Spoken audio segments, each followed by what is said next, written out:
Hola, bienvenidos a un nuevo video. Hoy estamos de manteles largos porque tengo un invitado de lujo, una leyenda en la endodoncia, el doctor Fernando Goldberg, que es endodoncista, es egresado de la Facultad de Odontología de la Universidad de Buenos Aires, Argentina. Tiene un doctorado por esa misma universidad. Es profesor emérito de endodoncia en la Escuela de Odontología de la Universidad de El Salvador. También es miembro vitalicio de la American Association of Endodontists y también colaborador de capítulos de muchos libros, autor de libros, también es conferencista a nivel mundial, dictador de cursos, es autor de más de 132 trabajos científicos publicados en diferentes revistas odontológicas internacionales y muchísimas cosas. Yo aquí me podría pasar hablando de toda su trayectoria, pero hay que darle la bienvenida al doctor. ¿Cómo estás? ¿Cómo está? Gracias por aceptar la invitación. Bueno, te decía antes que tú dices, cuando me presentaste, que había publicado 132 trabajos, pero eso fue antiguamente. Ahora llevo 162. Wow. Sí, Para, doctor. hemos aumentado considerablemente. De ellos muchos en el Journal, en International también, en el Dental Traumatology, bueno, en castellano, en inglés, en distintos lugares. Bueno. Cuando tú quieras, vamos a poner No, la pantalla. platíquenos, antes de que ponga la pantalla, platíquenos un Sí. poquito de usted. ¿Cuánto lleva en la odontología? ¿Cuánto lleva Bueno, te en la cuento, te endodoncia? cuento, te cuento, ¿Qué Paula. Mira, docente? yo me recibí en el año 62, Ujú. o sea, hace 62 años, ¿ok? Sí. Trabajé durante 51 años intensamente en mi consultorio, en la facultad, dando cursos, etcétera. Hoy ya estoy retirado del consultorio, soy co-coordinador de la especialidad de endodoncia en la USAL, conjuntamente con la doctora Carolina Chávez. Trabajamos en la especialidad ahí. Trabajé hasta la pandemia en la especialidad en la Universidad de Buenos Aires, Ujú. con la cual sigo en contacto. Tengo un Instagram en donde publico cosas que tienen que ver con la endodoncia, Ujú. este, y bueno, donde hay mucha gente que me sigue, tanto del país como del exterior. Así que bueno, he viajado mucho, dando cursos, he conocido gente importante en la endodoncia, Osby, Grossman, Schilder. Con Schilder tuve una grata relación, con Wayne, bueno, con mucha gente, Simon, con mucha gente en realidad, y hoy mantengo relaciones con Jorge Vera de México, con Sergio Kutler también, es un amigo grande, y bueno, con mucha gente, con Ricucci, con mucha gente mantengo relaciones en ese sentido. ¿Y qué es lo que más le gusta de la endodoncia? ¿Qué es lo que más me gusta? Hacerla. Mira, yo digo, la endodoncia, yo me siento cuando hago endodoncia, me siento como Miguel Ángel, como el escultor. Ujú. Pero Miguel Ángel tenía una gran ventaja, que él veía lo que estaba haciendo. Claro. Y yo no veo lo que estoy haciendo con la endodoncia. Supongo todo. Miguel Ángel trabajaba con un escoplo y un martillo que más o menos tiene que ver con la escultura. En cambio, nosotros trabajamos con una lima que nada tiene que ver con el conducto. Y a pesar de eso, somos tan omnipotentes y detallistas que hablamos del límite apical, como si se podría, si yo te pregunto a vos, Paula, ¿dónde está el foramen? No tenés idea. Si te pregunto qué tamaño tiene el foramen, no tenés idea. Si te pregunto qué forma tiene el foramen, no tenés idea. Y sin embargo, todos hablamos del límite apical. Y queremos precisar el límite apical a tanto, y a veces la endodoncia es lo que nos sale y no lo que queremos. Sí, es complicada la endodoncia. Por eso le preguntaba, ¿qué en su Uy. momento le decidió estudiar esa especialidad? Bueno, seguramente es porque soy una persona muy obsesiva. Me lo marca muchas veces mi mujer porque de pronto yo tengo en mi habitación una alfombra y la alfombra la limpio bolita con la mano, no paso la aspiradora, no puedo, Sí. porque entiendo que lo que veo y con la mano lo hago con más detalle. Bueno, los endodoncistas, los implantólogos que nacieron mucho después, hablan de sobrevida. Y nosotros hablamos de éxito, y el éxito está lleno o sea, el éxito requiere de un montón de cosas que no dependen de nosotros. ¿Ok? Ujú. Entonces, la endodoncia es eso, es un challenge, un desafío. ¿M? Siempre estamos en el desafío. ¿Ok? Ayer me llamó un colega, amigo de Ecuador. Fernando, tengo que dar una charla, justamente el tema era de sobreobturación. Porque la gente que me deriva o la gente que deriva en la facultad, ¿qué pasa cuando se sobreobtura? Y bueno, el tema es este, la gente cree, y vos vas a verlo cuando empiece, Mm. que la sobreobturación es un accidente, no es un accidente, es una consecuencia de lo que hacemos. Porque si de 10 casos sobreobturamos 5 o 6, no es un accidente. Nos ocurre con frecuencia, y nos ocurre con frecuencia porque no sabemos dónde estamos cuando obturamos. Obturamos con algo que es muy plástico, que tiene tendencia a correrse, queremos llegar a un límite. Hablamos de obturación tridimensional, es un invento, porque no existe. ¿Cómo vas a obturar tridimensionalmente un conducto? Yo digo siempre, Paula, que Dios debe ser endodoncista, por eso no va bien. De plano. Sí, porque si no, siempre dejamos, porque es imposible eliminar toda la infección del conducto, y a Sí. pesar de eso, damos las condiciones al organismo, al periodonto fundamentalmente, para que él repare. Para que el cuerpo lo haga. Entonces, Ujú. claro, el cuerpo es excelente en ese sentido, ¿sí? ¿Mm? Ahorita hablando ya está con la tecnología y lo tridimensional, usted en todo el trayecto que lleva siendo endodoncista, ¿ha visto evolucionar mucho o poco la endodoncia? Mira, es una linda pregunta, Paula. Te la voy a contestar, esto es mi opinión, ¿no? Totalmente. Pero te decía, es interesante lo que me preguntas, porque yo escucho distintas versiones y distintos aparatos nuevos. Hoy estaba leyendo justamente un artículo que me mandaron de un sistema nuevo, ¿sí? Que se llama OTNE, eh, fabricado por una fábrica de Suiza. Es un sistema de instrumentación, irrigación y obturación, Mm. donde todo el mundo habla maravillas porque antiguamente hablábamos de capitalismo. Este es un país capitalista, hoy hablamos de negocios. Sí. Todos hacen negocios. Personalmente yo, Paula, no voy a hablar de ninguna técnica especial. Yo prefiero hablar de procedimientos. Porque tú puedes instrumentar con cualquier instrumento. Yo instrumenté con muchos de ellos. Mm. El tema es que sepas hacerlo. Si no Ah, sabes hacerlo, las si no bases. sabes hacerlo, ningún instrumento lo hace solo. ¿Me Sí, explico?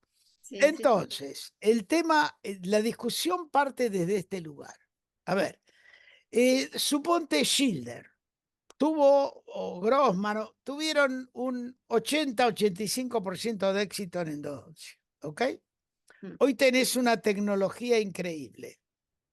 ¿Hay más éxito en endodoncia? No. Seguimos en el 80-85. Porque el challenge, el desafío, es la anatomía endodóntica. Y tú cuando haces una endodoncia no tienes la menor idea. En la radiografía tienes una vislumbra la anatomía. Pero Sí. después, una vez que abriste el diente y metiste el primer instrumento, es todo fantasía. Nada lo ves. ¿Ok? Ujú. Sí. Entonces, por eso cuando yo veo la radiografía final y me gusta el caso que hice, digo, soy Van Gogh. Hice una, hice una pintura, pinté con el pincel de la gutapercha y la pintura del sellador. Y pinté hasta la altura correcta. Bueno, pero esto sucede a veces y a veces no. A veces querés hacer algo perfectamente bien y eso no sale tan bien como, porque las dificultades son mayores por todas esas razones. Sí, Entonces, bueno, yo creo que que los aparatos están muy bien, han facilitado algunas cosas, el microscopio, el combine, lo que quieras, todo facilita, sí. pero la endodoncia la tiene que hacer el que sabe, no el que tiene los aparatos. ¿Me Ujú. explico? Sí, Porque el que vende los aparatos no puede hacer endodoncia porque él no sabe, aunque los vende. sí, Tú sí. lo tienes que comprar y tienes que capacitarte en ellos. ¿Me En- explico? sí, Yo tuve radiovisiógrafo, me acuerdo, lo compré en el año 90 y pico, el primer radiovisiógrafo que llegó a la Argentina. Pero había que hacer un curso para aprender a manejar. Si no, no tiene sentido tener un aparato. sí. Si tú tienes un teléfono celular sofisticado y no lo sabes manejar, no sirve para nada. Ujú. O no le ¿Me vas a explico? sacar todo el provecho posible también. Bueno, por eso yo creo que las cosas son importantes. Mira, te voy a dar un ejemplo concretísimo. Una vuelta yo estaba en la especialidad de la Universidad de Buenos Aires y estaba recorriendo la clínica y había una muchacha haciendo un molar superior. Entonces me acerco y le digo, él ya estaba con el microscopio. Mm, ¿Encontraste el MB2? Le dije yo. No, doctor, me dice, tiene 3 conductos, no tiene MB2. Bueno, a ver, ¿puedo verlo? Sí, cómo no. Lo miro, no con el microscopio, lo miro así de vista. Bueno, le digo, acá tenés el 4 conducto, el MB2. Entonces ella sorprendida me dice, doctor, pero ¿cómo lo encontró usted sin el microscopio? Y yo le dije, porque yo sé dónde está. claro. Ella lo estaba buscando con el microscopio por todos lados, no Sí, por no, donde debía buscarlo. sí. ¿Explico? Entonces, todo Ujú. es muy importante en la medida que sepas manejar. Sí, y creo que ¿Ok? también la endodoncia es de gente muy paciente. Y todos tienen, el paciente también y uno también. Ambos tienen Sí, que ser pacientes. sí, total. Eh, Hoy nos va a hablar de sobreobturación, que a muchos les bueno, preocupa. Muchos que hacen endodoncia. bueno, le preocupa. Vamos a comenzar justamente esta charla con los secretos de la obturación. ¿Qué significan los secretos de la obturación? ¿Por qué sobreobturamos? ¿Mm? Acá, por ejemplo, tenemos un ápice, vemos una sobreobturación y vemos la zona perirradicular, donde está este material proyectado a la zona perirradicular. Entonces la pregunta es ¿por qué sobreobturamos? Y la contestación es fácil. Yo le pregunto a ustedes, por ejemplo, los conos de gutapercha se adaptan perfectamente a la anatomía apical. Miremos este caso, un foramen circular, perfecto, un cono de gutapercha puede sellar adecuadamente ese foramen. Ahora, en estas dos, por ejemplo, microscopía electrónica de forámenes en la zona apical, en esta que el foramen es oval, ¿el cono de gutapercha es oval también? No. En esta, que el foramen tiene una deformación en realidad, el cono de gutapercha, tanto en este como en este caso, el cono de gutapercha ajustará allí y dejará libre toda esta porción. A Mm, su vez, también tenemos la posibilidad de que sean varios forámenes, que es muy frecuente. Entonces, de pronto, el cono de gutapercha nos ajusta a uno de los forámenes, pero no a los otros dos. Entonces, cuando realizamos la obturación y llevamos el sellador al conducto, el sellador se proyecta por estos orificios, ¿m?, libres, y sobreobtura el conducto. O sea que es difícil controlar la sobreobturación porque existen situaciones que favorecen claramente a esa sobreobturación. Entonces, si yo les pregunto, ¿sabemos dónde está el foramen? ¿El foramen está acá a 1 milímetro o está acá a 2,5 milímetros, 3? Otra pregunta. ¿Si es uno o son varios? Mm. ¿Lo sabemos? Tampoco lo sabemos. ¿Qué forma tiene el foramen? ¿Esta forma? ¿Esta otra? ¿Esta? ¿Cuál es la forma? Tampoco lo sabemos. Entonces, ¿cómo podemos sellar tridimensionalmente algo que desconocemos totalmente? Por otro lado, tampoco sabemos qué tamaño tiene o tienen los forámenes. ¿Son amplios? ¿Son más pequeños? ¿Eh? Entonces, todo eso involucra la posibilidad de sobreobturar y entonces, de acuerdo a todas estas diferencias, podemos decir o asegurar, como dice Ben Johnson, la sobreobturación no es en general un accidente, sino una consecuencia del procedimiento de obturación. Estamos obturando a un límite que desconocemos, en un foramen que desconocemos, que no vemos. Por lo tanto, es muy difícil. Fíjense ustedes, si yo fuera un equilibrista de un circo y estoy sobre esta soga haciendo equilibrio, me voy a caer algún día, ¿cierto? Entonces, ¿qué van a hacer en el circo? En el circo me van a poner una red para que cuando yo me caiga arriba de la red y no me mate. La Mm. pregunta del millón es, en la endodoncia, ¿ustedes tienen red? No hay ninguna red. Al contrario, cuando hay una lesión hay un espacio en donde el material sobreobturado puede fácilmente acceder y entrar allí. Entonces, por eso decimos que es una consecuencia de lo que estoy haciendo. Acá estoy haciendo equilibrio, una consecuencia del procedimiento. Miremos, por ejemplo, este caso, donde vamos a ver situaciones muy diferentes clínicas. Acá tenemos dos conductos mesiales. Si yo tengo dos conductos mesiales, es muy factible que mi raíz sea de dos forámenes que se juntan. Los dos se están juntando en la porción apical. Si tengo dos forámenes, voy a usar seguramente dos conos de gutapercha que ajustan ahí, pero ¿quién me obtura la porción media? Y la porción media me lo va a obturar seguramente el sellador. Por lo tanto, el sellador se proyecta fácilmente a la zona perirradicular, como vemos acá. Entonces, acá lo que está ocurriendo es una sobreobturación, en este caso, con AH26. Está sobreobturando. ¿Esto va a ser un fracaso? Yo les puedo mostrar el caso. Esto fue hecho en marzo del 2005.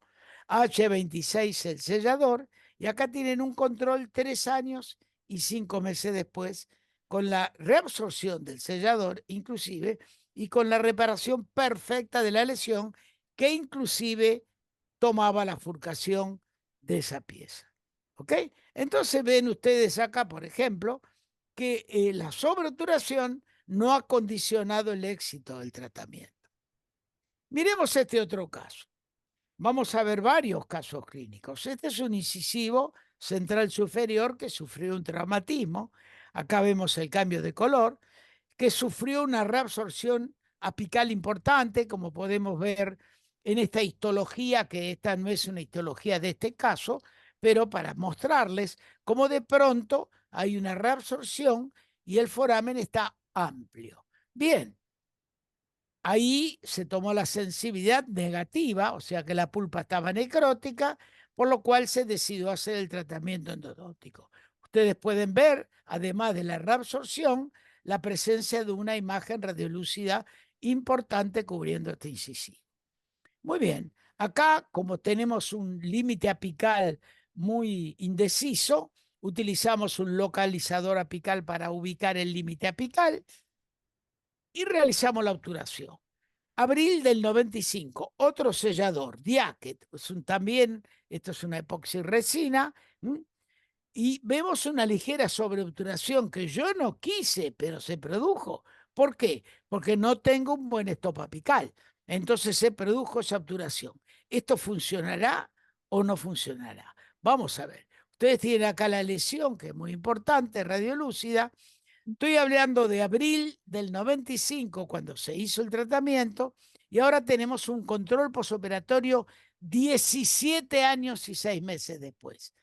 17 años y 6 meses después, y ustedes pueden ver cómo desapareció la imagen radiolúcida.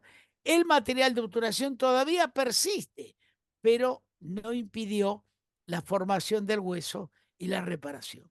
Tenemos una pieza dentaria, un incisivo central superior, 17 años y 6 meses después, en boca, con una cresta de niveles normales y con una zona perirradicular normal. Entonces, vemos y vamos a analizar algunas investigaciones. Esto está publicado en el Journal of Endodontics. El autor es Nair, que dice, la sobreobturación no siempre es visible radiográficamente. Pueden persistir en la zona apical restos del material obturador que no son suficientemente radiopacos y pueden no verse en la obturación. Vamos a ver un caso. Por ejemplo, este caso fue hecho en el año 78 y este es un control. En el 85 el paciente sufrió una fractura radicular, se decide la extracción de esa pieza dentaria, dado que tenía un aparato removible, y vamos a analizar esta porción. Si yo analizo esta porción, veo que no hay una sobreobturación. Se ve el límite apical acá, no se ve material sobreobturado en la zona perirradicular. Sin embargo, cuando hacemos la histología, vemos restos del material de obturación, que lo vamos a ver acá con las flechas. Inclusive este es el foramen, con resto del material negro, que es el resto del material de obturación, que se está sobreobturado, pero que no se ve en la radiografía. O sea, la radiografía no es una perfecta detectora de los materiales sobreobturados, y en algunos casos uno sin querer puede sobreobturar con detritus del mismo conducto y no los ve radiográficamente en la zona perirradicular. Bien, pero a su vez, y esta es la pregunta del millón, nosotros usamos durante, o podemos usar durante el procedimiento endodóntico, diferentes materiales de obturación, diferentes materiales, perdón, no de obturación, diferentes materiales antisépticos, por ejemplo, el hidróxido de calcio, que puede sin querer sobreobturar el conducto.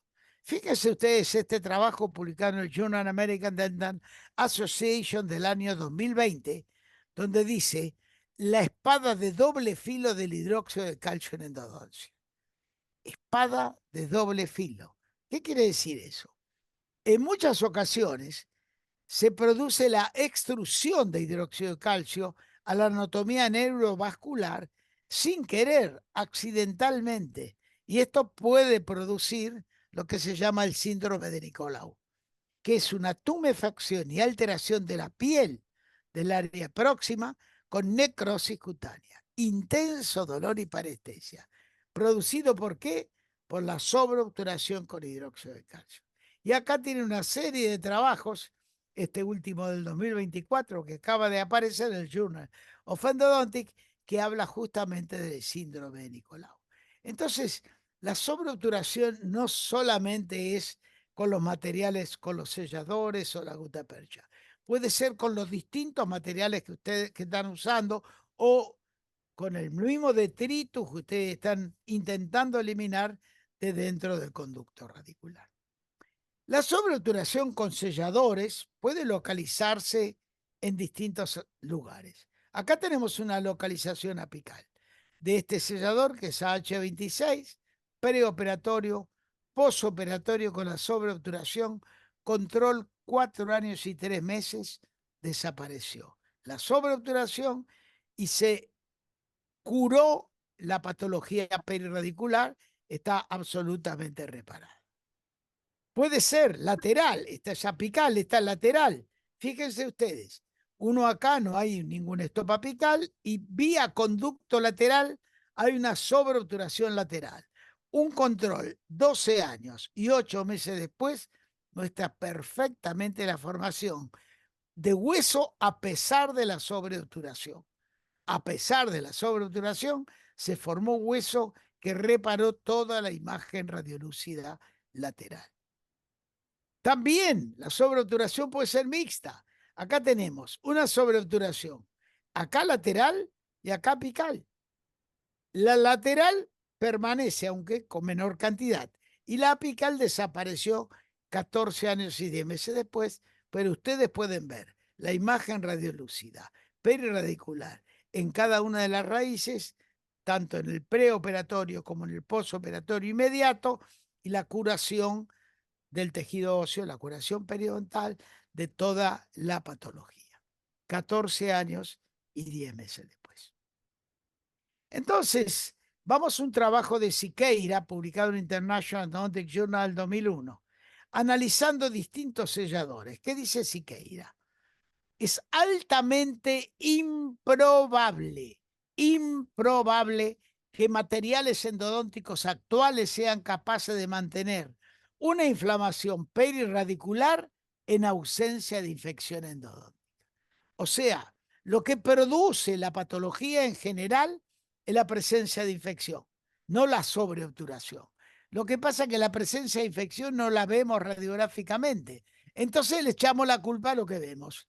A la radiografía le echamos la culpa a la sobreobturación, sin pensar que tal vez se proyectaron una gran cantidad de bacterias a la zona perirradicular o persisten en el conducto radicular.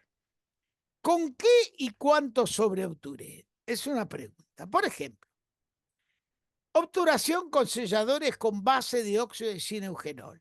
En este caso, cemento de Groma, una sobreobturación, control 5 años después, reparación total y reabsorción de la sobreobturación. Sobreobturación con Pulcanal Sealer, un cemento también a base de óxido de zineugenol, año 2002, 2 años, 2 meses después, persiste un poco la sobreobturación, pero ustedes pueden ver la reparación de un área muy importante radiolúcida que inclusive incluye la furcación. Sin embargo, acá se formó tejido óseo y la sobreobturación se va reabsorbiendo lentamente. Otro cemento de óxido de zineugenol, el Tublicin, una sobreobturación en una lesión y la reparación con un control 3 años y 1 mes después. Otro cemento con óxido de zineugenol, que es el endometazone, un control 25 años después. Mi pregunta, Paula, siempre es esta. ¿Alguna vez le mostraron a ustedes controles 25 años después? Eso significa la evidencia clínica y la evidencia clínica es irrefutable. Este paciente, 25 años después, por ahí cambió de mujer o de hombre o de marido o de negocio o de profesión, pero mantiene hueso perirradicular, inclusive en la cresta, en el mismo nivel. 25 años después. Debe tener unas cuantas caras más, canas, pelos blancos más, pero el hueso se mantiene en el mismo nivel. Esa es la función de la endodoncia. La función de la endodoncia es restablecer la salud periodontal para que se vuelva a formar el hueso. Por eso yo digo, mis queridos colegas, que yo no soy endodoncista. Soy endodoncista por donde trabajo, pero soy periodontoterapeuta por lo que logramos. Porque logramos reacondicionar el periodonto para que vuelva a formar hueso, dado que el periodonto es el único que forma hueso en los maxilares.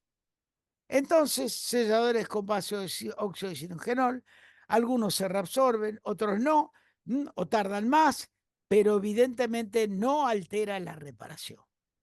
Y fíjense, este trabajo lo publicamos en el año 2020, hace poco, en el International Endodontic Journal, conjuntamente con los doctores, quien les habla, el doctor Cantarini, la doctora Denise Alfie, el doctor Ricardo Macchi y la doctora Ana Arias de España. ¿Y cuál es uno de los resultados? Los casos sobreobturados con cemento de óxido de zineugenol, como vio recién, mostraron luego de un tiempo un alto porcentaje de reabsorción total, casi un 63% de reabsorción total. Evidentemente puede reabsorberse o no, y va a depender de una serie de cosas que vamos a ir viendo lentamente. Pero no van a ver al final, no altera el éxito o el fracaso del tratamiento. Selladores con base en hidróxido de calcio,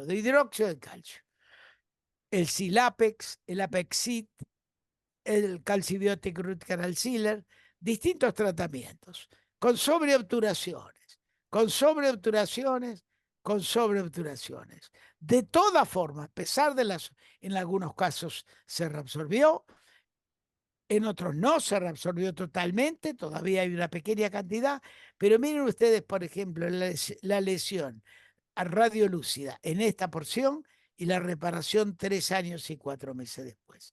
La imagen radiolúcida acá y la reparación 2 años después. La imagen radiolúcida en este premolar con 2 conductos y la reparación 11 años y 9 meses después.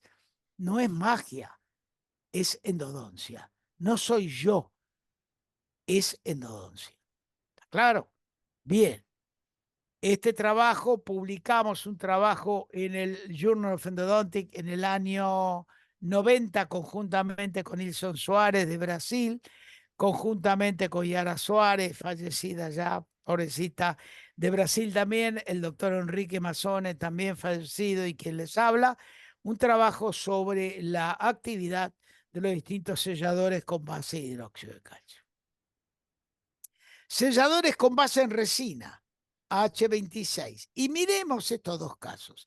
En este caso, el sellador 4 años después se reabsorbió totalmente. Y tenemos una imagen radiolúcida en la radiografía periapical y en la posoperatoria inmediata y vemos 4 años después reparación de hueso. Otro caso, un premolar inferior con 3 conductos, una ligera sobreobturación. ¿Recuerdan los que les pregunté? ¿Saben cuántos conductos tiene? ¿Saben cuántos forámenes tiene? ¿Saben qué tamaño tiene el foramen? Bueno, todo eso modifica y crea dificultades en donde la sobreobturación por ahí puede darse. Y a pesar de eso, 16 años y 2 meses después, vemos claramente la reparación de la lesión perirradicular, a pesar de que acá todavía persiste parte de la sobreobturación. ¿Ok? Acá no, se eliminó la sobreobturación, pero acá persiste. De todas formas, no condiciona el éxito del caso. Acá tenemos otro caso, una sobreobturación y vemos una lesión. 5 años y 3 meses después, AH Plus como sellador, persiste la sobreobturación, pero se fue la imagen radiolúcida, reparó el caso. Y este caso es interesante, fíjense ustedes, con una lesión perirradicular en la I distal, la salida hacia distal del conducto. El conducto lo realicé en julio del 87 y acá tenemos un control muy reciente, 36 años y un mes después. 36 años. Y si ustedes ven bien, acá persiste un poco todavía el diáquet, la sobreobturación. Persiste, pero no impidió la reparación de la lesión perirradicular. Y este diente está, este molar está en la boca de la paciente hace ya 36 años y un mes. Y uno piensa que las endodoncias no, nomás la alargan poquito el tiempo del diente. Bueno, eso es lo que piensan los que no saben, pero la endodoncia bien realizada y una reconstrucción bien realizada alarga, pero para toda la vida el diente, ¿ok? Para toda la vida. Piensen que si esta paciente tenía 30 años, hoy tiene 66 años y un mes. O sea que ya es una señora y antes era una joven. Entonces, bueno, esta es la historia. Yo tengo mi boca endodoncias hechas hace muchos años, sin lugar a duda. La endodoncia tiene aproximadamente un 80-85% de posibilidades de éxito. Van a ver luego cuando hable un poquito de eso. Y en ese éxito, el implante tiene la pérdida de hueso, la endodoncia no, recupera hueso. Y esto es lo que le estoy mostrando yo con los controles a distancia. Por ejemplo, 36 años después, 16 años después, 4 años después, 5 años y 3 meses. Es muchísimo. Entonces, ¿qué puedo decir? En este trabajo, acá está el resultado en inglés y acá la traducción en castellano, los materiales sobreobturados con base en resina persistieron en casi la mitad de los dientes, demostrando baja solubilidad, desintegración y fagocitosis. ¿Qué quiere decir? La resina no se reabsorbe con tanta facilidad porque se solubiliza menos. Un material sobreobturado en la zona perirradicular, el organismo tiene líquidos que lo van solubilizando, lo van desintegrando, sí, desintegrando, lo van dividiendo en partículas. Y entonces las células con acción fagocitaria, las células macrófagos o las gigantes de cuerpo extraño, pueden fagocitar más fácilmente cuando está dividido en porciones pequeñas. Piensen ustedes, si ustedes vienen a la Argentina y tienen que comer un pedazo de carne, bueno, sí, es muy duro si se lo comen sin cortarlo. Lo van a tener que cortar con cuchillo y tenedor en pequeños trozos para poder comerlo y digerirlo. Lo mismo le pasa a los macrófagos o a las células con capacidad de fagocitosis. Esto lo vamos a ver rápidamente en un ratito. Acá tienen un trabajo, Sari y Duruturk, en el Oral Surgery Medicine Oral Pathology del año 2007. La sobreobturación que vimos con H+, no alteró la reparación endodóntica. Control, 4 años. No alteró la reparación endodóntica. Otro trabajo, Ricucci, Journal of Endodontic 2016.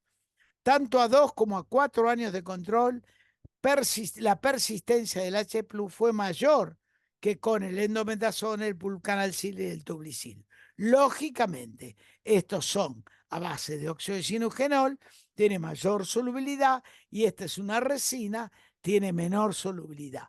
Pero esto no significa que interfiera en la reparación. La reabsorción en la zona perirradicular, ¿por qué se da? Porque hay mecanismos físicos, químicos y biológicos. Y ahí entramos en lo que dijimos. Un mecanismo físico y químico, la solubilización, la desintegración, la dispersión. Un mecanismo biológico, el encapsulamiento, rodearlo por tejido fibroso y la fagocitosis. Vamos a ir viendo algunas cosas. Desintegración. Este es un trabajo que publicamos en el Journal of Endodontics en el año 97, conjuntamente con la doctora Kaplan, la doctora Artaza, la doctora Ana de Silva y el doctor Maki. ¿Qué vimos? Analizamos distintos materiales.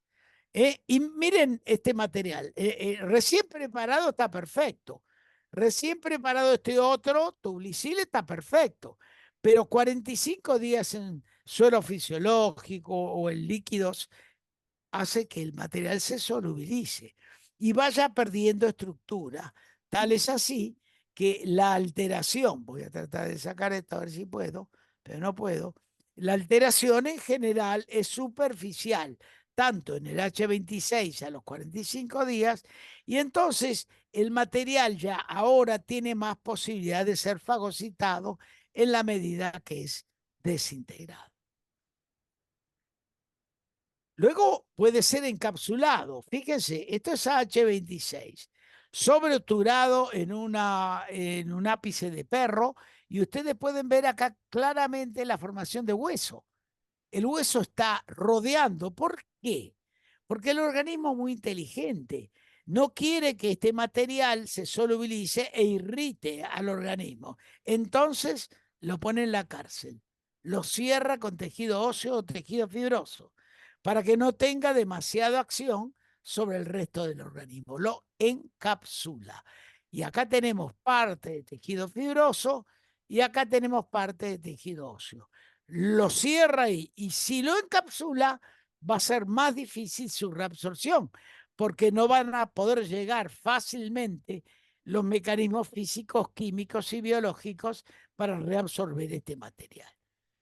Acá tenemos la fagocitosis. Fíjense ustedes, un material sobreobturado, en este caso es Silapex, y miren ustedes acá, está dentro de una célula, van a ver a mayor aumento. Ahí está. Estas partículas fueron fagocitadas por este macrófago, estas células de cuerpo extraño, fagocitó ese, y cuando lo fagocita, tiene dos posibilidades. Una es disolverlos, si puede. Ustedes pueden comer carne, pueden comer un sándwich, pero no pueden comer cemento. Entonces, a veces se puede y a veces no se puede. Entonces, de pronto, si lo fagocita y lo puede comer, lo puede digerir el macrófago, perfecto. Pero si no lo puede digerir, ¿qué le pasa? Se lo lleva dentro de los vasos. Acá tiene, esto es un vaso. El vaso, ustedes ven esto, son glóbulos rojos. Por eso la forma que tienen. Y hay partículas del material. Y la pregunta del millón es, ¿a dónde irá? ¿Al hígado? ¿Al páncreas? ¿Al riñón? Si fuese plomo, va al riñón, por ejemplo. Entonces, ahí está la situación. No solo que se reabsorbe, sino qué pasó con eso que reabsorbió, si pudo ser digerido o si va a órganos vitales. Grandes sobreobturaciones. Fíjense ustedes, esto me pasó a mí. O sea, hay una lesión muy grande, no había un buen estopa apical y esto es una sobreobturación con diáquet, con una epoxi resina. Y vamos a ver un control. Yo no le muestro casos clínicos sin control. Acá tienen un control 5 años y 3 meses después. Miren cómo reparó. Esto es todo hueso nuevo. Sin embargo, la sobreobturación casi se mantiene intacta. Un poco disminuyó, pero casi se mantiene intacta. 5 años y 3 meses después. La sobreobturación no alteró los mecanismos reparativos. Y esto porque es así.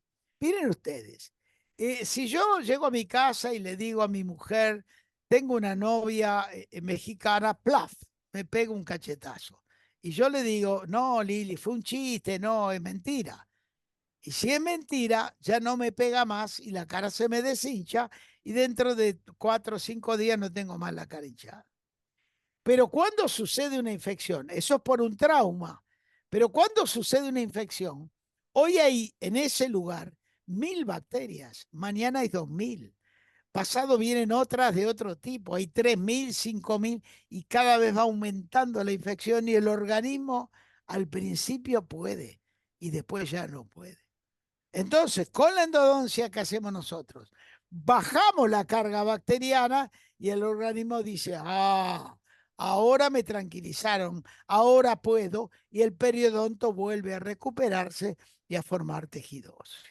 Entonces, siempre se tolera mucho mejor, como dice Siqueira, la sobreobturación, las agresiones físicas, que las agresiones bacteriológicas. Acá tenemos otro caso, miren, con otro sellador, Top Seal. Miren acá no, la sobreobturación es pequeña, pero acá fue una sobreobturación importante a esta lesión periradicular, agosto del 2005, y acá tenemos un control 3 años y 11 meses después. Fíjense, esto que está acá viene de ahí, es esto. Y esto que está acá viene de acá. Se está desintegrando, solubilizando, se ha caído ya y ahí van a empezar los mecanismos de reabsorción seguramente. Ya pasaron los físicos y químicos y van a empezar los biológicos y lentamente va a ir desapareciendo. Pero de todas maneras están viendo la formación de tejido óseo. Aún es una lesión muy importante. En este caso, Top Seal es un cemento del tipo del H+, igual al H+, y como dijimos antes, todas las resinas se reabsorben más lentamente. Y miren esta sobreobturación, una sobreobturación increíble, importante. A veces tiene importancia si está el dentario inferior cerca, porque puede producir un problema del dentario inferior. Yo me asusté mucho con esta sobreobturación. Mayo del 97, una sobreobturación con H26. Afortunadamente no produjo ninguna patología. 12 años y 3 meses después, ven ya mucho menos. Y 15 años y un mes después, casi no hay sobreobturación. Y la reparación se ha dado absolutamente. La sobreobturación y el pronóstico a distancia. Vamos a ver lo que ustedes me planteaban. Miren ustedes, este es un trabajo de Sjogren publicado en el Journal of Endodontics en el año 90, hace unos cuantos años, ¿Qué decía Sjogren? Que cuando el tratamiento quedaba 2 milímetros corto, en general el éxito era el del 68%. Cuando quedaba 1 milímetro estaba mejor, el éxito era del 94%. Cuando vi una sobreobturación, decía Sjogren, el éxito es de un 76%, o sea, menor que esto. Ahora, yo le estoy mostrando, a su vez, solamente éxitos. O sea, no estoy hablando de que una sobreobturación produce o induce a fracasos. Pero es importante, cuando uno lee un trabajo, y en este caso, este trabajo de Sjogren, debe leer el material y método sin lugar a duda. A ver qué dice el material y método, porque leyendo solamente el resumen, por ahí no lo entiende bien. ¿Qué dice el material y método? ¿Quiénes hicieron estos conductos? Tratados por alumnos de pregrado. Mm. Acá está. Undergraduate students, materiales y métodos, de los años 77, 78, 79. O sea, el control fue de 8 a 10 años, pero el tratamiento lo hizo gente que no tenía mucha habilidad. Y otra cosa más, ¿qué utilizó como material de obturación? La cloropercha resina. Cloropercha, cloroformo, puede ser muy irritante. Y eso disminuye la posibilidad del éxito, porque hay una irritación química que desfavorece el éxito. Entonces, vamos a ver. En los retratamientos, estos mismos autores, Sjogren, en este trabajo del año 90, ¿qué encontraron? En los retratamientos, cuando hubo una sobreobturación, el éxito es del 50%. Es un porcentaje muy bajo. ¿Por qué? Porque fueron hechos por alumnos de pregrado Mm. y obturados con cloropercha resina. Entonces, leyendo un trabajo, uno va entendiendo un poco mejor. ¿Ok? Y vamos a ver ahora lo siguiente. Por ejemplo, este trabajo de nunca me resulta difícil pronunciar este apellido, y colaboradores publicado en International Odontic Journal en el año 2011. Fíjense, tratamientos y retratamientos. Control a distancia máximo 4 años. Tratamientos con extrusión del sellador, con sobreobturación 305 casos. Éxito 79%. Retratamiento con extrusión de sellador, 372 casos, éxito casi un 78, 77.7%. Ahora, acá hay un 5,2%, no hay una diferencia significativa. Acá hay un 3,4 de diferencia, tampoco es significativa. Pero si vamos a los trabajos de Sjogren, en los tratamientos tuvo un 76%, un 79% más o menos está. Pero acá, en los retratamientos, tuvo un 50 contra un 77.7. Hay una diferencia significativa. ¿Por qué? Porque estos retratamientos lo hicieron gente, profesionales, con capacidad para hacer los retratamientos, no estudiantes. Por eso el éxito no solamente depende de si hay o no sobreobturación, por favor. Depende de cómo fue hecho el tratamiento endodóntico. Se irrigó convenientemente, se instrumentó convenientemente, se eliminó las bacterias convenientemente, la reconstrucción fue adecuada convenientemente. Hubo filtración, no hubo filtración, se usó goma dique, no se usó goma dique. No se puede evaluar o analizar algo sin conocer el material y método que se ha hecho. Vamos Es para adelante. importante, obviamente, bajar la carga bacteriana, que la obturación en sí. Sin lugar a duda, eso es lo más importante, bajar la carga bacteriana. Y existen distintas formas de bajarlas. Una es con la instrumentación y la irrigación, Mm. porque ahí bajamos la... Y otra, las bacterias que quedan con la obturación la metemos presa. No pueden caminar ni para el lado ni para el otro. De un lado tienen el cemento dentario y del otro lado el material de obturación. Entonces no se pueden desarrollar. Entonces no pueden dar la patología porque no tienen forma de comunicarse con el periodonto. ¿Se entiende? Sí, ¿qué Bien, pasaría si bajo la carga bacteriana, pero no obturo? ¿no? Y bueno, vos bajás la carga. Eso quiere decir que todavía quedan algunas bacterias. Pero si no obturas con el tiempo, esa carga bacteriana va a aumentar nuevamente. Porque van a tener, esto es, si yo te encierro a vos en una habitación con un hombre y digo, van a tener hijos, pero la habitación tiene una sola cama, tendrán un hijo, más no van a poder tener. Ahora, si yo los encierro en una casa con 10 habitaciones, pueden tener 10 hijos, 20 hijos. ¿Se Mm, entiende? O sea, la importancia para la bacteria es un ser viviente como nosotros. Necesita espacio, alimento y temperatura. En el cuerpo humano tienen 37 grados. En el conducto, si la pulpa está infectada, tienen alimento. Pero si está obturado el conducto adecuadamente, ya alimento, uno le dice, alcanzamos un sándwich. Y entonces dice, no puedo. Tengo la gutapercha de un lado y tengo todo del otro cerrado. No puedo dar patología. De eso se trata la endodoncia. ¿Ok? Sí, yo no sé, ayer yo justamente estuve dando una charla en el grado y yo les decía, si a tu casa entran ocupa, gente que te ocupa la casa, mm, es porque dejaste la puerta abierta y te fuiste y la gente ocupó tu casa. Llamarás a la policía para que saque a esa gente y luego cerrarás la puerta y la ventana adecuadamente para que no se filtre nadie. Nosotros, cuando obturamos el conducto, cerramos puertas y ventanas camino al periodonto. ¿Se entendió? sí. Entonces, aunque queden algunas bacterias, ellas no se pueden desarrollar suficientemente para dar una patología. Bacterias hay en la piel, pero eso no quiere decir que den patología. Bacterias hay en el intestino. Eso no quiere decir que den patología en la medida que el organismo tiene los mecanismos de defensa suficientes.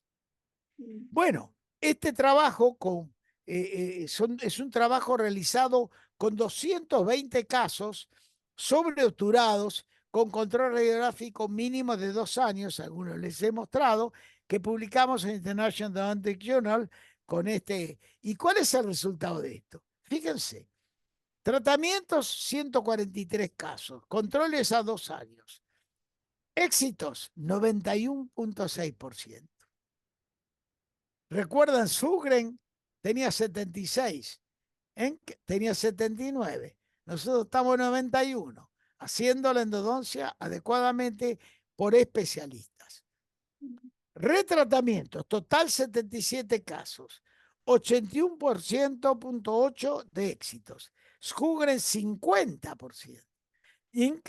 cerca, 77, pero este 50, ¿por qué? Porque fue hecho por alumnos. El tema es hacer bien la endodoncia. Si hacemos bien la endodoncia, y como tú dices, Paula, bajamos la carga bacteriana y obturamos adecuadamente, sellando los caminos, las puertas y la ventana a las bacterias, ellas no pueden incidir en el periodonto para producir patología. Y mm, entonces el periodonto se reparará. ¿Está claro? Esto es la suma de los dos.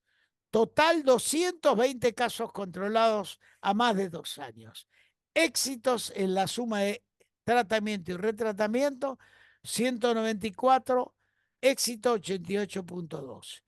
Inciertos 21 casos, 9,5. Fracasos 5 casos, 2,3. O sea, está. Y los materiales empleados fueron H26, Tulicid, H+, Grossman, ProRoot, Pulp Canal Sealer, Calcibiotec Canal Sealer, Diaket, Endometazone y las sobreobturaciones, inclusive vamos a ver algunas con gutapercha accidentalmente. ¿Y cuál fue la conclusión de este trabajo de 220 sobreobturaciones? Ni el tipo de material extruido. Acá tenemos varios, óxido de cirugenol, resinas, etcétera, etcétera. Ni el tipo de material, ni su reabsorción o persistencia, como vieron, tuvieron en el tratamiento como en el retratamiento influencia significativa en el éxito o el fracaso. La sobreobturación no condiciona, puede retrasar el éxito, pero no condicionarlo. Vamos para adelante, continuamos. Fíjese usted, algunos ejemplos en tratamientos y retratamientos. Miren la lesión que hay acá. Importante lesión que afecta inclusive la furcación. Endodoncia, año febrero del 2002. Material de obturación como sellador, Pulp Canal Sealer.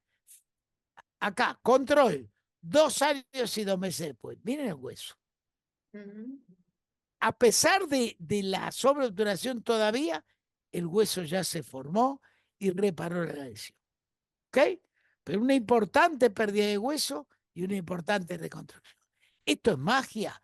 ¿Esto es el sellador y voy corriendo a comprarlo? No. Esto es procedimiento. Hacer una endodoncia correctamente. Yo, Paula, quien sea que la haga correctamente, la posibilidad de este resultado es la que se da. Otro caso, miren ustedes, este es un caso interesante. Esta endodoncia la hice en noviembre del 97, AH Plus, el material, y hay una ligera sobreobturación. Y vemos una lesión muy importante, tanto en la preoperatoria como en la posoperatoria inmediata. Noviembre del 97, control. Mayo del 98, unos meses después. Todavía tengo una sobreobturación ya desprendida, como la vemos acá, de acá, pero veo todavía un ensanchamiento periodontal y una imagen radiolúcida rodeando todavía la sobreobturación. Mayo del 98. 2 años después.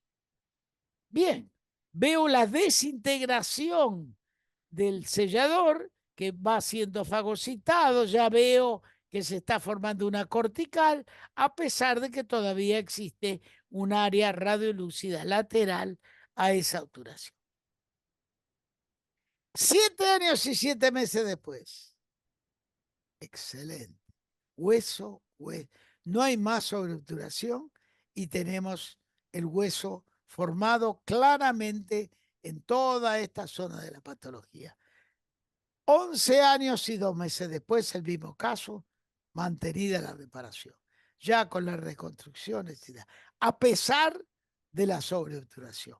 La sobreobturación raramente condiciona el éxito. La sobreobturación no modifica la posibilidad de éxito. ¿Qué dice Freestad en el International Endodontic Journal año 2004? Dice, la radiolucidez apical asintomática, persistente, especialmente en piezas dentarias con sobreobturación, como vimos esta, no debe ser considerada como fracaso. Muchas de ellas curarán luego de un tiempo prolongado. La sobreobturación puede retardar la reparación, pero no impedirla. ¿Claro? Vamos a un caso más.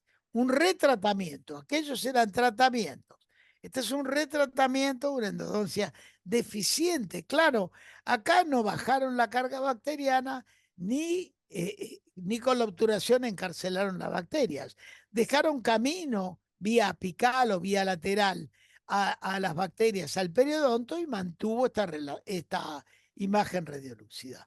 Bien, realizamos la endodoncia. Acá está con una ligera sobreobturación con Calcibiotic Root Canal Sealer en julio del 85 y acá tenemos un control 26 años y 10 meses después. Ya le pusieron un perno, etcétera.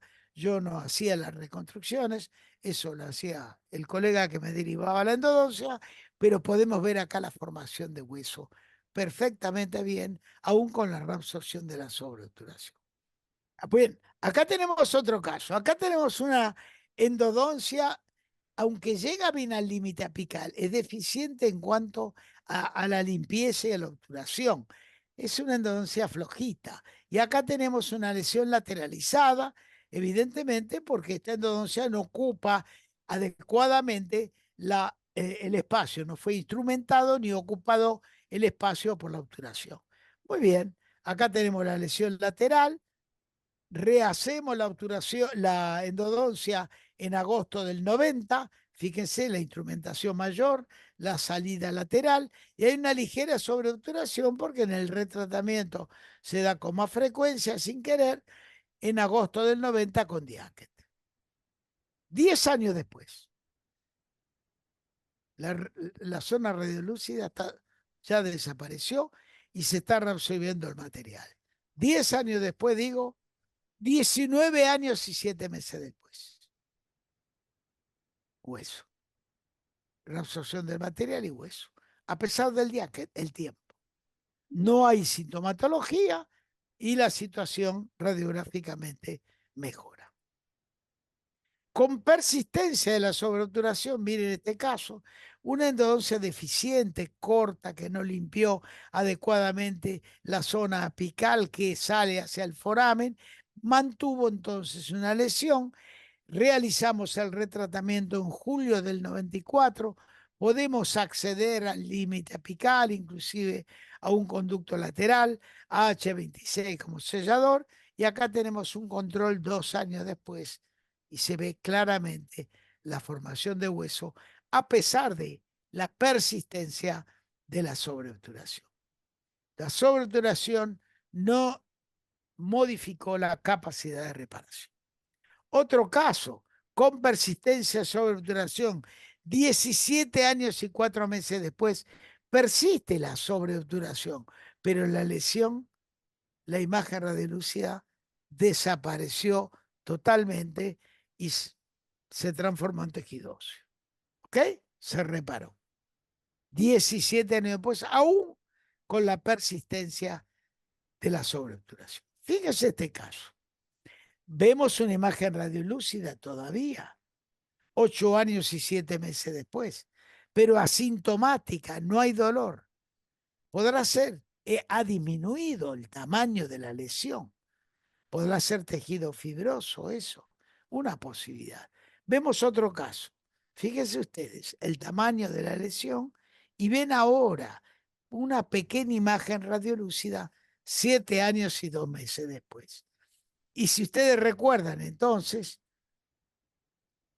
Nair dice en International Odontic Journal en el año 2006, imágenes radiolúcidas periapicales no resueltas pueden ocasionalmente ser debidas a la curación de la lesión con tejido fibroso cicatrizal, siendo diagnosticadas erróneamente como un fracaso radiográfico. Está siendo reparado. Primero se reparó con tejido fibroso y falta la reparación con tejido óseo para que ustedes puedan verlo adecuadamente radiográficamente. Esto está publicado en International Dental Journal del año 2006. Todos estos casos que le estoy mostrando ahora, esto, sin sintomatología clínica. Si hay sintomatología clínica objetiva o subjetiva, ya sea fístula o dolores, etcétera, entonces es factible que el tratamiento no haya sido lo suficientemente exitoso. La sobreobturación con gutapercha. Fíjense ustedes. Esto es una sobreobturación y esto es una sobreextensión. ¿Qué quiere decir? Está pasada la gutapercha, pero no ha sellado bien el foramen, como lo ha sellado aquí. Si no selló bien el foramen, las bacterias pueden ahí entrar y salir sin ningún inconveniente y mantener la patología. Vamos a ver esta situación de sobreextensión. Acá tenemos una endodoncia muy deficitaria en cuanto a la instrumentación y a la obturación, que a pesar que está sobreextendida y se ve claramente la presencia de una imagen radiolúcida en la zona periapical, una patología. Pudimos remover, eran 2 conos de gutapercha, pude remover la gutapercha, ahí está la nueva conductometría al límite que llegamos, la obturación en abril del 93 con calcibiotic canal sealer y conos de gutapercha, la preparación para que el protesista coloque un perno, y acá tenemos un control 15 años y 3 meses después. La radiolucidez absolutamente desaparecida y la pieza funcionando con una corona, un perno, etc. ¿Ok? Entonces, es muy importante tener en cuenta el tipo de tratamiento que se realiza, realizar un tratamiento adecuado a los efectos tanto en el tratamiento como en el retratamiento de obtener éxito cualquiera sea el sellador que se emplea. En cuanto a la gutapercha, ¿qué dice Nair en el año 1990 en el Journal of Endodontics? La gutapercha es considerada el menos citotóxico de los materiales usados para la obturación endodóntica. Sin embargo, en raras circunstancias puede provocar una reacción a cuerpo extraño periapical si está sobreobturado. Sin embargo, en raras circunstancias. ¿Y eso por qué? Decimos que la gutapercha es un material bastante compatible, sin embargo, en algunas circunstancias puede. ¿Son todos iguales los conos de gutapercha? Y yo hice un trabajo, hicimos conjuntamente con el doctor Mazzone, Elena Pruskin y Osvaldo Smenner, un trabajo publicado en el Endodontic Dental Traumatology del año 91, analizando distintos tipos de conos de gutapercha. Y fíjense esto, lisísimo, bien liso, y este con todas estas rugosidades. ¿Serán los mismos? Vamos a ver. ¿Cuál es la composición química de la gutapercha? En realidad, los conos de gutapercha tienen como máximo un 22% de gutapercha. Tiene más cantidad de óxido de zinc que de gutapercha. Y si nosotros miramos este cono a mayor aumento, vemos las partículas de óxido de zinc libres en la porción de la punta. Estas son todas partículas de óxido de zinc libres. Y estas partículas de óxido de zinc libres, en contacto con la zona periapical, ¿serán irritantes o no? Y ahí vemos el trabajo de Pascone Spangberg, publicado en el Journal of Endodontics 2090, que dice, la toxicidad de la gutapercha es atribuida a la filtración de iones zinc en el fluido tisular. O sea, si hay partículas libres de zinc, evidentemente la toxicidad será mayor. Por lo tanto, eso es el resultado que manifestaban ahí. No todos los conos de gutaperchas se comportan de igual manera. Vamos a ver un caso, casos clínicos con sobreobturación de gutapercha. Este paciente me es derivado a mi consultorio con este lentulo fracturado y esta obturación de gutapercha y esta lesión periradicular y esta fístula. La pieza cuestión es esta. Le saqué el perno y la corona, ¿m? Y esta es la pieza que da la fístula que tiene esta patología. Muy bien. Lo primero que intento es sacar el lentulo, este que estaba adentro, y lo puedo sacar. Pero cuando quiero sacar el cono de gutapercha, se proyecta parte de la gutapercha a través del foramen a la zona perirradicular y no la puedo sacar. Decido hacer la instrumentación y la obturación, en este caso con MTA, en julio del 2003 y persiste el cono de gutapercha. La pregunta del millón, ¿qué pasará con ese cono de gutapercha sucio e infectado que estaba en el conducto lateral? La pregunta del millón es, ¿qué cantidad de bacterias tendrá?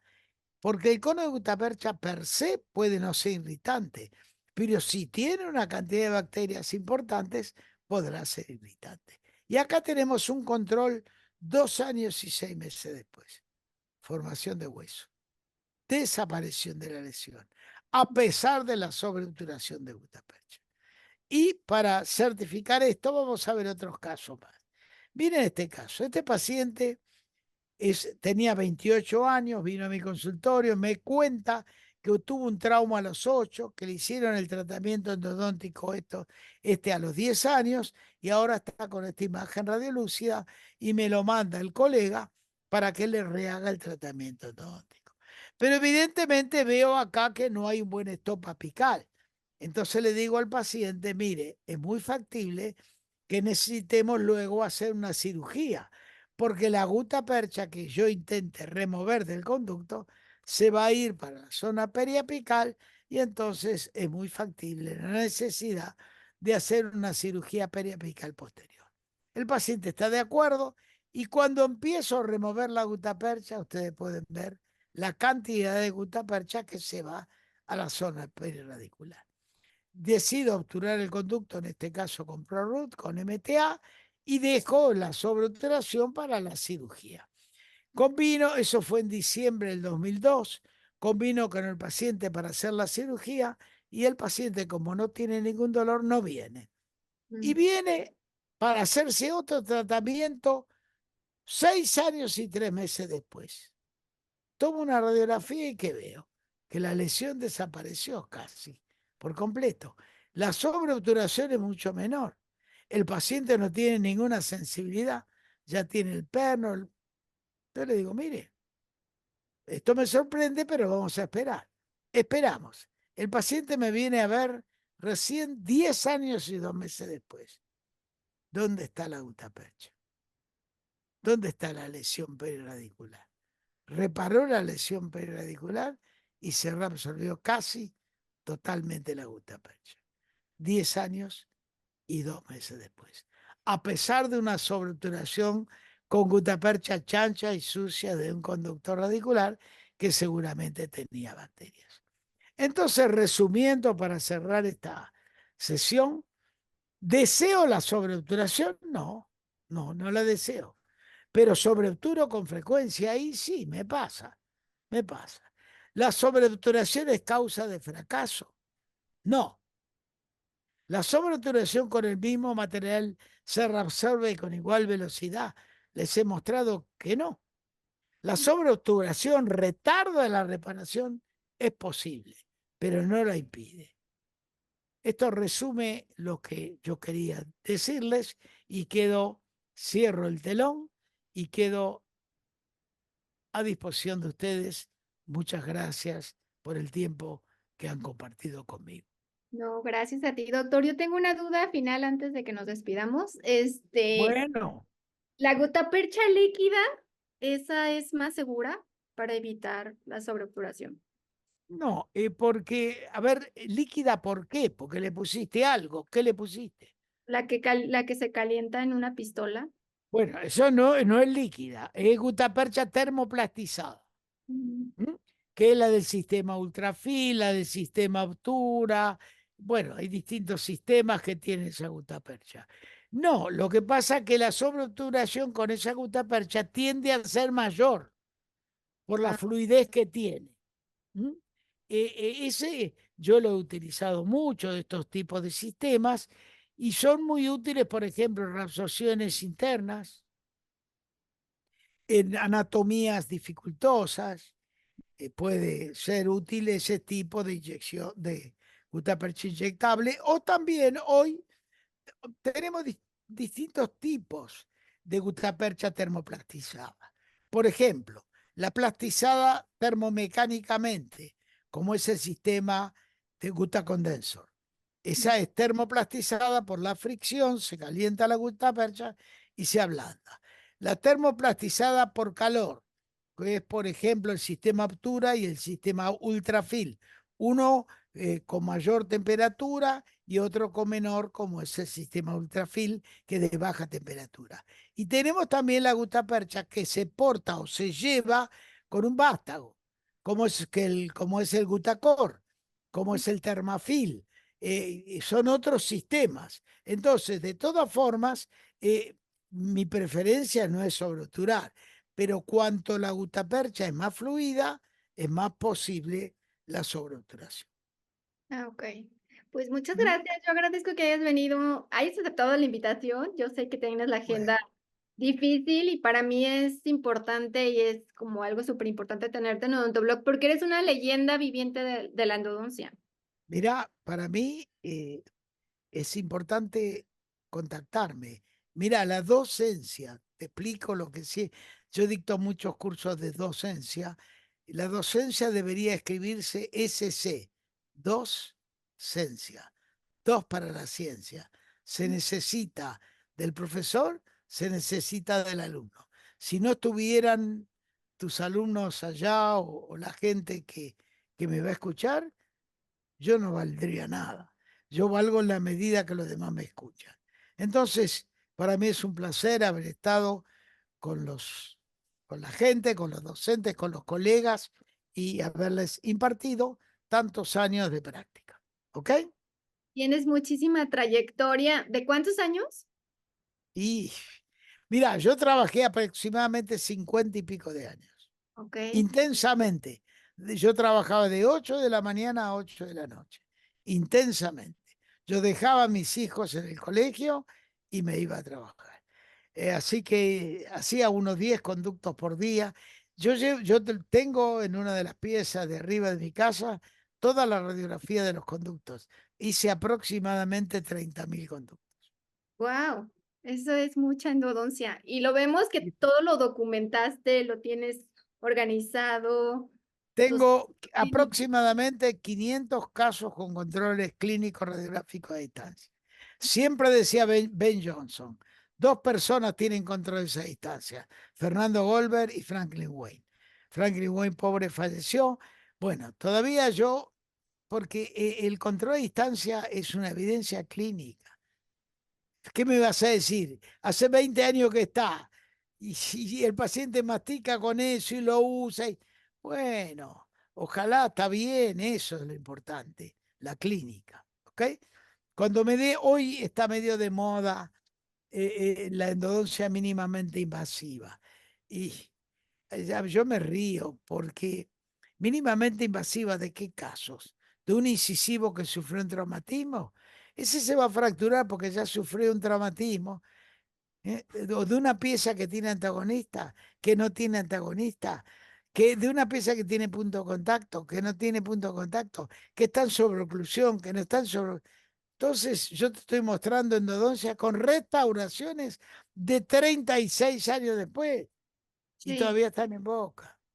sí, ahorita es la Depende, tendencia. depende cómo se hace la endodoncia, cómo se hace la restauración, cómo se controla la oclusión, depende de todo eso. Sí, ya es como que se intenta hacerlo los accesos más pequeños para destruir menos diente. Bueno, está bien, pero el tema, a ver, si yo voy a ir a un cirujano que me va a operar. Le voy a decir, yo quiero una cirugía con una incisión así de chica. Ujú. Él me va a decir, "Ve, yo tengo que sacar un montón de cosas.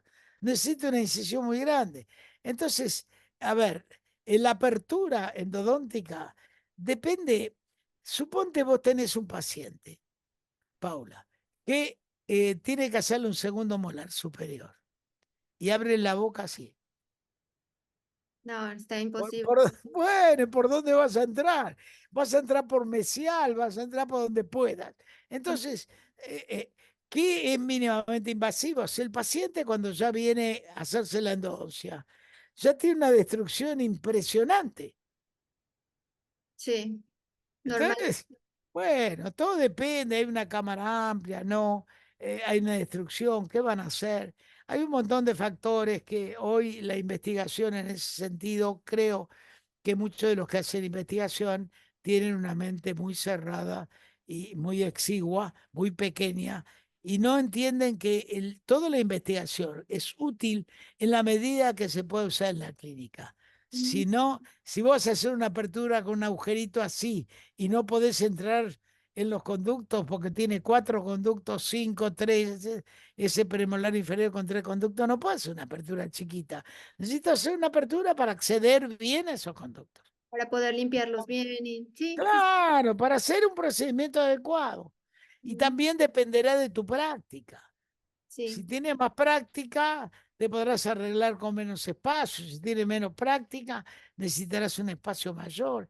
Y así es la historia. Y lo que ¿Ok? dice usted, como es toda esta plática es endodoncia basada en evidencia, basada en artículos que muchos de ustedes los escribió, que es importante decir, esto me funciona, esto ya está comprobado, lo puedo aplicar a Por mi eso caso. yo, Paula, yo te digo, esta no es Está bien, el endodoncia que hice yo, pero la puede ser cualquiera. No es que, yo utilicé. A mí, la gente cuando hoy día, que todo es un negocio, la Mm, gente intenta vender instrumentos, ya te vendió los instrumentos, intenta vender líquidos de irrigación, ya te vendió los líquidos de irrigación, intenta vender materiales de obturación, ya te vendió materiales, intenta vender reconstrucción. Bueno, todo intenta un negocio. ¿sí? Entonces, ese es un tema. Es un tema. Yo les digo a mis alumnos, yo estoy de acuerdo que ustedes compren, pero que no les vendan. Es diferente. Sí, que Tú sea algo. vas a una casa, tú vas a una casa de moda porque viste un vestido que te gustó y te lo compras. Eso es una cosa. Es distinto que la vendedora te venda un vestido que a vos no te gusta. Sí. Es, Que no necesito. bueno, hoy es así la historia ¿qué te puedo vender? Te puedo vender un material de obturación para usar con un cono único, te lo vendo, porque eso te va a gustar, porque es fácil. Bueno, no es así la historia. No Sí, es así la historia. La historia, por lo menos para mí, después de tantos años, yo lo que intento vender es procedimientos. Es cómo hacer la endodoncia. Tú la puedes hacer con un instrumento, con otro, con un Ricky de irrigación, en 2 sesiones, en una, en 3. Lo importante es que la hagas bien. sí, ¿Está claro? sí. ¿Mm? Hacerla bien y no me puedo comprar toda la tecnología, pero si no sé usarla, si Pero no. si no sabes usarla, no tiene sentido. Mira, suponte que yo me compro un Mercedes-Benz blanco, lindo, pero no sé manejar. ¿Qué sentido tiene? Ujú. ¿Eh? Todo el mundo se compra la pelota de fútbol de Messi. Nadie puede jugar con esa pelota como Messi. Messi es Messi. Y así cualquier jugador de básquet, de fútbol. No es comprarse la pelota, pero toda la gente tiene la camiseta de Messi, como si pudiese jugar como Messi. Es otra historia. Entonces, yo puedo enseñarle endodoncia a mi hijo mayor, que es economista, en 15 a 20 días puede hacer buena endodoncia, pero saber de endodoncia es otra cosa. Sí, como es algo mecánico, una vez decía un doctor, yo le puedo enseñar a un chimpancé a hacer una endodoncia. Claro, claro, pues tiene que saber cuándo la hace, cómo la hace, con qué. El Bueno, diagnóstico, ajá, sí, el todo. diagnóstico es básico, porque por ahí haces una endodoncia donde no se debe hacer endodoncia. Y a mí me ha pasado cosas al respecto. Entonces, bueno, es importante el conocimiento. A mi entender, mira, a mí me gustan mucho las palabras. Te doy 4 estrofas o 4 juegos de palabras. Docencia con decencia. Suena parecido. Ciencia con conciencia. Formarse sin conformarse. Ujú. Error sin horror. Yo siempre le digo a mi primer mujer que le agradezco que me enseñó a vivir con la segunda. ¿Está claro? Y Ujú. seguramente yo le enseñé a vivir con su segundo marido. Ujú. No hay fracaso. No es que uno fracasa, uno aprende. Uno va al colegio primario y no sabe escribir. La maestra te va corrigiendo y te va enseñando. Sí, No fracasó, va aprendiendo. Entonces, en la vida todo es así también. ¿Eh? No vas a cruzar por la calle, por la mitad de calle, porque ya viste que casi te agarró un coche. Aprendiste. Te ujú. tenés que quemar para no tocar el horno cuando está caliente. Aprendiste. No fracasaste, aprendiste. Esa es importante. Así es la endodoncia, doctor. Así es todo, así es la vida, chiquita. Sí, pues muchas gracias por venir un ratito a Un compartir placer. conocimientos. Que te sigan en Instagram, estás como DR Fernando Goldberg. Aquí lo vamos a poner aquí abajo, que sube casos clínicos muy interesantes y pues gracias. Bueno, yo ahí tengo como 6.700 seguidores. Yo cada tanto publico alguna. El último fue de abulsión, porque entiendo que la abulsión, yo recuerdo al doctor Edersey cuando estuvo en la Argentina hace muchos años. Él decía que en Australia los porteros de las escuelas Mm, saben solucionar los problemas de abulsión. Porque los chicos se caen y el portero le mete el diente en su lugar, bien puesto, etcétera, y favorece con ello la reinserción, el reimplante de ese diente. Bueno, entonces por eso he decidido publicar también un caso de abulsión y hablar de eso. Y así en el Instagram cada tanto, cada 15 días aproximadamente, publicamos alguna situación interesante. Sí, ¿Ok? pues, muchas gracias, doctor, por darte el tiempo, el espacio y venir a compartir conocimientos. Te mando un Por abrazo favor. hasta Buenos Aires. Bueno, espero que vengas a visitarnos. ¿Ok? Sí, claro. Gracias, un abrazo hasta Bueno, Buenos Aires. Gracias adiós. a todos los que nos están viendo. Sigan al doctor en su Instagram, denle like, dejen sus preguntas, comentarios, sé que los vamos a estar leyendo y pues muchas gracias. Nos vemos hasta un próximo video. Gracias, Gracias, gracias. Hasta doctor. luego.